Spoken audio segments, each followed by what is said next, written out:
Hoje eu quero declarar algo muito importante. O Brasil pertence ao Senhor Jesus. E mais, temos que nos esforçar e nos consagrar para conquistarmos o nosso bairro, a nossa cidade, o nosso estado para Jesus. Confessa que você já foi manipulado por essas frases de efeito que eu acabei de citar aqui no início desse vídeo. E essas frases não são frases inocentes e nem tampouco eram profecias, que de profecias não tem nada.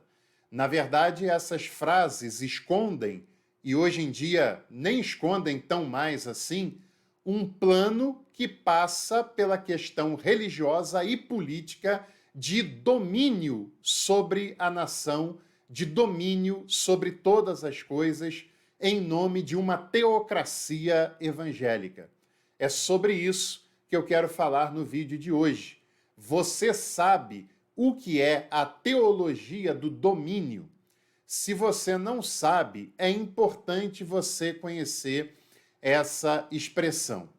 Teologia do domínio, que não é uma teologia propriamente dita, né? Só é conhecido dessa maneira.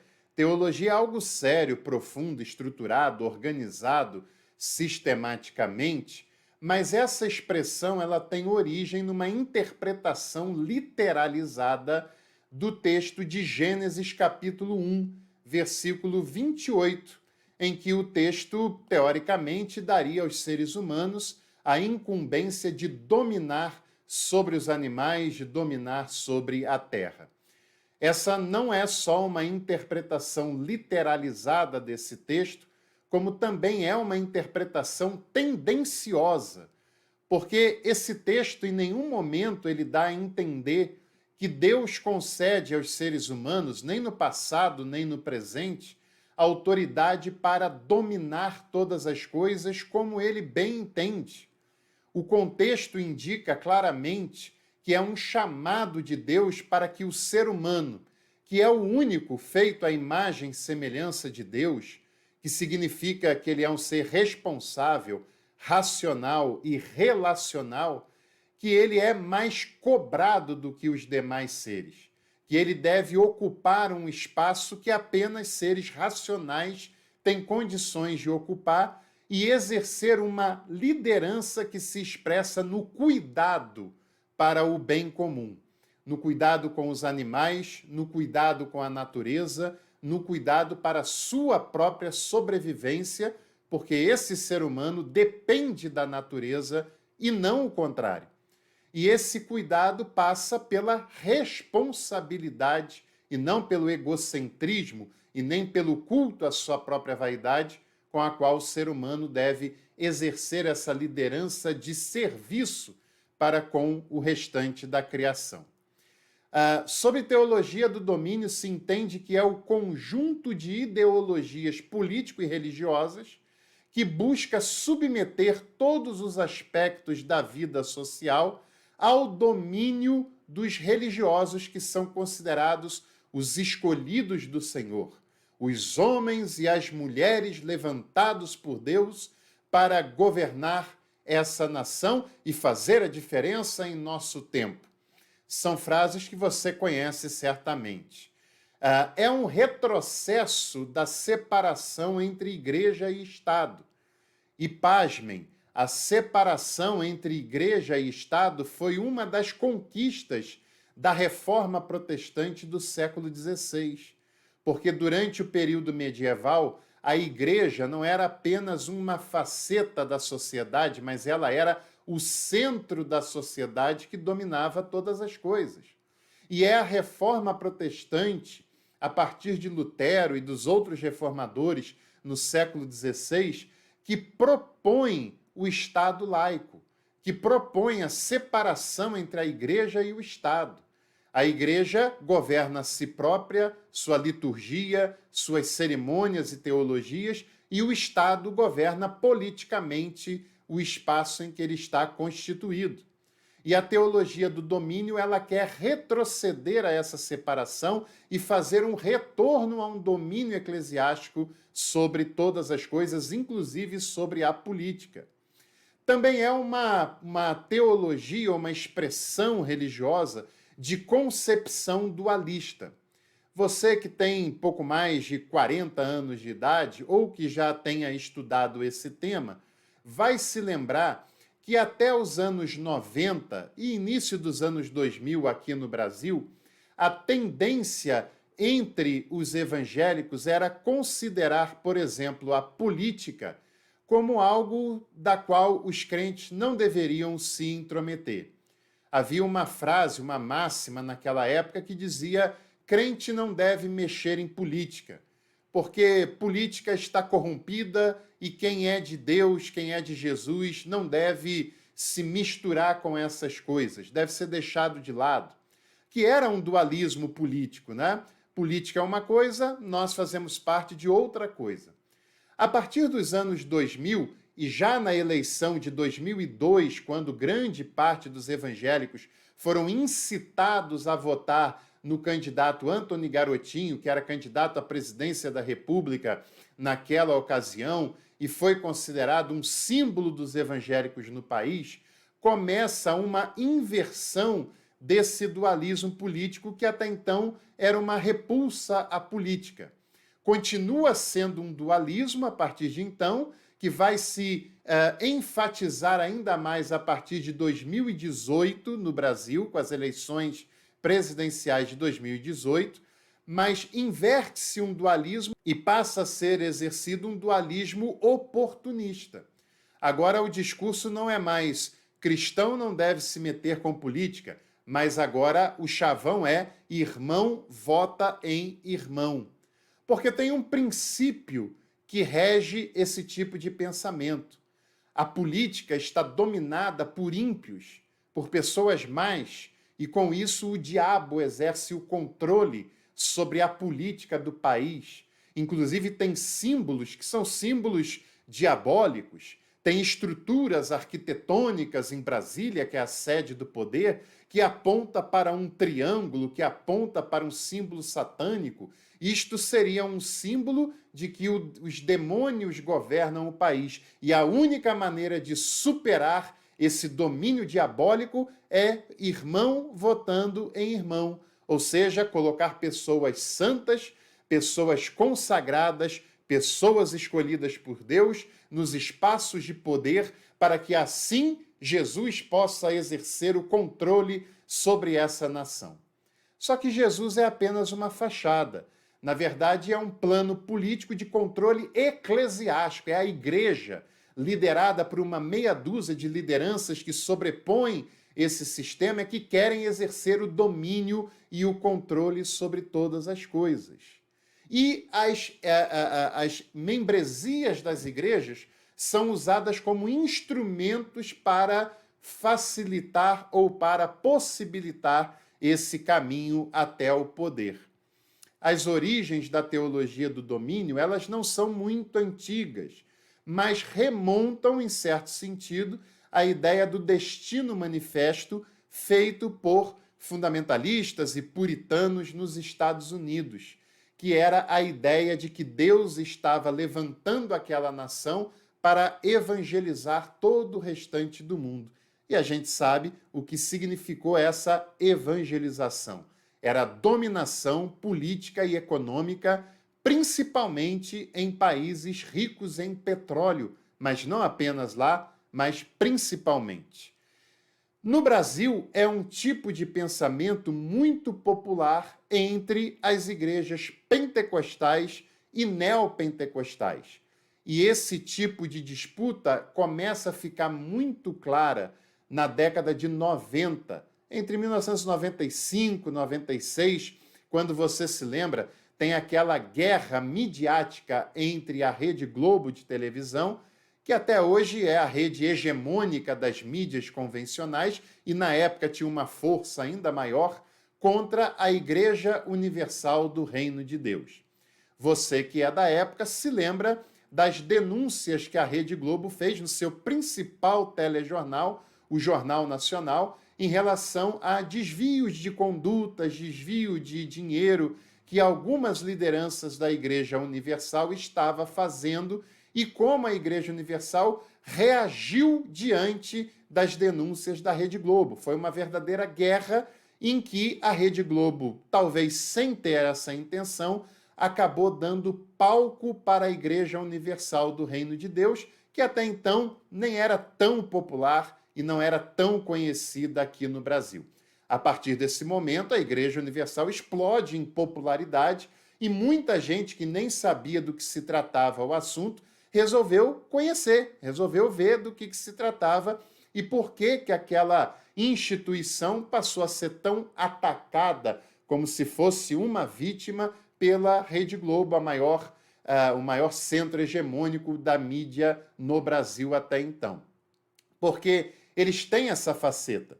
Eles jogam alguma frase odiosa, alguma frase controversa, para que as outras pessoas e os outros meios viralizem o que eles estão falando.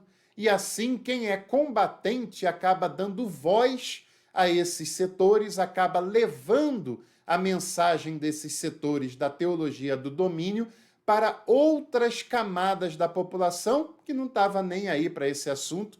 E essa tática, ela é velha. Já na década de 90 foi usado naquela guerra contra a Rede Globo. A teologia do domínio é uma atualização da teologia da prosperidade. É claro, muitas pessoas acham que a teologia da prosperidade se baseia no dinheiro, etc. É claro que sim, mas que ela ficou estática, parada no tempo, que ela não se atualizou. Mas esse é um engano, porque as teologias boas e não tão boas assim, as ideias deturpadas do pensamento religioso também estão em dinamismo e também estão se atualizando, até por conta das revoluções tecnológicas de redes sociais pelas quais nós estamos passando. E a teologia do domínio é uma espécie de atualização de uma versão mais moderna da teologia da prosperidade, que mantém os discursos da confissão positiva, os discursos de que crente tem que prosperar, de que os servos de Deus, os filhos de Deus, prosperam porque Deus é soberano, mas agrega outros elementos dominadores a esse discurso, e a própria Igreja Universal é um símbolo desse processo. Também é um abandono claro, nítido, declarado de Jesus de Nazaré pelo Pantocrátor. Quem é o Pantocrátor? É o Deus Todo-Poderoso, é o Jesus vencedor, glorioso, que tem as suas vestes salpicadas com sangue, o Jesus que simbolicamente aparece no Apocalipse como um leão que faz vingança contra todos os seus inimigos. Esse é o Deus simbólico seguido pela teologia do domínio. E não mais o Jesus de Nazaré, o servidor que ensina, que acolhe, que perdoa, que é expresso de uma maneira tão clara pelos evangelhos que estão no Novo Testamento. E outro detalhe também muito importante, a teologia do domínio é um abandono descarado do Novo Testamento pelo Antigo Testamento. É uma substituição do Novo Testamento com a sua mensagem de inclusão, de graça, de acolhimento, de amor pelos inimigos, inclusive, substituindo por uma leitura literal e irresponsável do Antigo Testamento, enfatizando um Deus que é todo-poderoso, um Deus que é chefe de exércitos, um Deus que lidera as batalhas desse povo, um Deus que dá conquistas, mesmo em nome de genocídios para o seu povo escolhido. E é claro que essa leitura é uma leitura tendenciosa e fora de contexto do próprio Antigo Testamento. Mas a teologia do domínio usa como base principal das suas pregações o Antigo Testamento, e você achando que era por acaso que o seu pastor lá na sua igreja só prega sobre o Antigo Testamento. É claro que tem o fator ignorância, é claro que tem o fator preguiça de fazer hermenêutica, mas também tem o fator da teologia do domínio, que se ele não faz parte decididamente ele foi manipulado para pensar dessa maneira e a sua membresia também tem essa tendência. Essa ideia da teologia do domínio se baseia de que o mal atua porque as pessoas que estão em posição de poder, seja na política, como eu falei anteriormente, seja nos setores da economia, da mídia, ou seja lá onde for, elas são pessoas malignas, ímpias, pervertidas, e muitas vezes há um ataque em nome de uma intolerância religiosa, dizendo essas pessoas são pessoas dos cultos afro-brasileiros, como se isso fosse uma coisa ruim, e é fruto dessa intolerância religiosa contra religiões minoritárias. Até a década de 90, os ataques foram contra o catolicismo. Depois dos anos 2000, esse ataque sofreu um arrefecimento, não resolveu de tudo, mas o alvo principal passou a ser as religiões minoritárias, principalmente as religiões espíritas e as religiões de matrizes africanas, até por conta da sua presença no imaginário da população brasileira. Para superar isso, é preciso que os homens de Deus e as mulheres de Deus ocupem os cargos, e não importa como. Seja usando as membresias das igrejas como currais eleitorais nas eleições. Em 2022 foi feito isso. Esse ano tem eleição e eu tenho certeza que isso vai acontecer em muitas igrejas.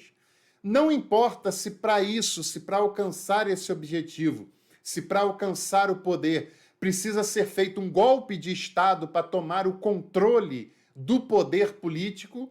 Não importa se é através de benefícios financeiros para a igreja, para que ela tenha o controle econômico cada dia maior. Não importa os meios, o importante nessa mentalidade, claro que não se pode generalizar, mas em quem pensa assim, que são muitas denominações e igrejas e lideranças religiosas, não importa de que maneira, de que meio será usado, mas o importante é que essa igreja ocupe os espaços de poder. E daí vem frases como aquelas que eu usei no início desse vídeo. O Brasil é do Senhor Jesus. Sim, o Brasil é, nesse discurso, desse modelo teocrático e eclesiástico que proclama o domínio sobre a nação. Nós devemos resguardar os valores cristãos. Claro, essa é uma outra estratégia da teologia do domínio. Provocar o pânico moral na população para que essa população pense que está tudo perdido, que ninguém é de ninguém, que os comunistas vão tomar o controle e vão perverter todas as coisas e que a única maneira de salvar a nação dessa perversão é colocando esses ungidos do Senhor nos cargos de autoridade e de poder.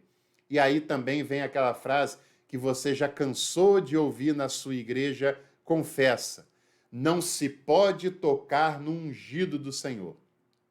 De onde vem essa frase? Do Antigo Testamento, é claro. Essa frase é uma frase manipulada e manipuladora, porque não se pode tocar no ungido do Senhor. E aí essas lideranças se confundem com o ungido do Senhor, que independente do que façam, independente dos seus erros, independente dos seus abusos, são ungidos do Senhor, e no ungido do Senhor ninguém toca. Já ouviram aquela frase? Se tem ungido do Senhor, é melhor que você não fale nada. Deixe que Deus faça o seu papel, porque ninguém toca no ungido do Senhor e sai impune disso para contar história. Isso é manipulação. E se você faz parte de ambientes em que isso predomina, você não é inocente, não é vítima, você é parte do problema. E mais, temos mais coisas. Além da teologia do domínio, usar o pânico moral, também tem o apelo para uma guerra santa, a demonização de quem pensa diferente, a demonização das esquerdas, até porque a teologia do domínio é uma ideologia de extrema direita. Sim, não é só uma ideologia religiosa, é também uma ideologia política e uma ideologia política de extrema direita e por isso sempre as esquerdas é que são atacadas por esse processo e você vai ver isso acontecendo nas eleições desse ano de 2024. As religiões diferentes também são demonizadas. E nesses discursos, as religiões, os orixás, né, ligados às religiões de matriz africana, são consideradas como demônios que devem ser combatidos. E isso é muito perigoso também. A igreja, essa visão da teologia do domínio, vê a igreja como substituta de Israel. Do Israel que se converterá a Cristo. Sim, e por isso tem o culto a Israel. Primeiro, porque o Estado atual de Israel é governado por uma extrema-direita. Há um alinhamento internacional nesse sentido. E segundo, porque nessa visão predomina a ideia pré-tribulacionista, a ideia de arrebatamento, de grande tribulação, que diz que Jesus voltará, se assentará no trono de Jerusalém, onde Israel se converterá a esse Cristo e dali, adivinha só, ele regerá todas as coisas como o leão da tribo de Judá. Não é mais o cordeiro que tira o pecado do mundo, é o leão, e o leão é devorador, e o leão é voraz, e o leão ataca os seus inimigos, independente de qualquer coisa. Essa é uma visão que predomina. Agora, para a gente caminhar para a conclusão desse nosso vídeo, até porque está ficando grande, mas em 2009 aconteceu no Brasil um congresso chamado de Conferência dos Sete Montes. O que seriam os Sete Montes? São 7 áreas da sociedade que a igreja deveria exercer o domínio. Por isso, essas frases, essas falas, não são profecias inocentes e nem tampouco discurso de doido. É um plano pré-definido e organizado para se chegar ao objetivo, que é dominar os 7 montes. Quer saber quais são esses 7 montes? Primeiro, as artes e o entretenimento.